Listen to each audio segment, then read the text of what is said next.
I think it started pretty young for me. Recognizing that God was at work in my life was pretty significant early on. Worked on staff of churches for 20 years. Something was bringing me into something different. I just realized I wasn't comfortable anymore just doing what I'd always done.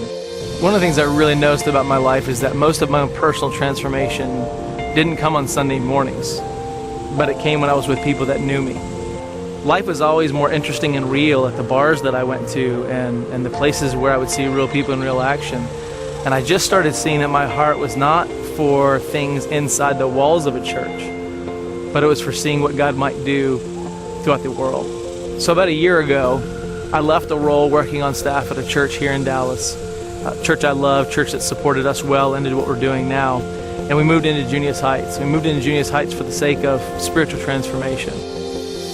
Junius Heights is one of the newest and largest historic districts. It's got a great presence for the arts. There's a lot of great culture here, and the people here are fantastic. It's a cross-section of all kinds of cultures. We want to be a part of something that was real life with real people. I wanted to live in a place where I could develop life and develop a sense of community here, specifically around a front porch, where people could come to know one another, and through getting to know one another, discover God. And through the honest conversations that happen around grabbing a beer or sitting on the front porch having a Coke or drinking coffee, that through those conversations, that transformation happens. I am transformed by those relationships.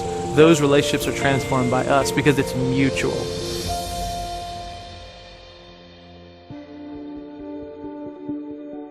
One of the things that I'm always concerned about is people knowing that I'm a Christian. Now, that seems sort of counterintuitive because I'm a full-time missionary. Anytime I've been in public and people ask me, "Hey Keith, what do you do?" If my answer is a youth minister or a college pastor or pastor, the conversation is over. So I started realizing that as a photographer, which is also one of my major passions, that I could engage people in conversations that mattered. And so now when I meet people, I am a photographer because that's a big part of what I do. But it opens the door for conversations. My wife and I want to love people. We want to love people where they're at. We want to love people not because we want them to change. It's one of the things that I'm just so put off by in the Christian church. We'll love you, but you have to look like us first. And that's not what Jesus did. And I want to be a whole lot more like Jesus. And so we want to walk with people. We want to let them ask questions. We want to be available for the sake of being real about who we are.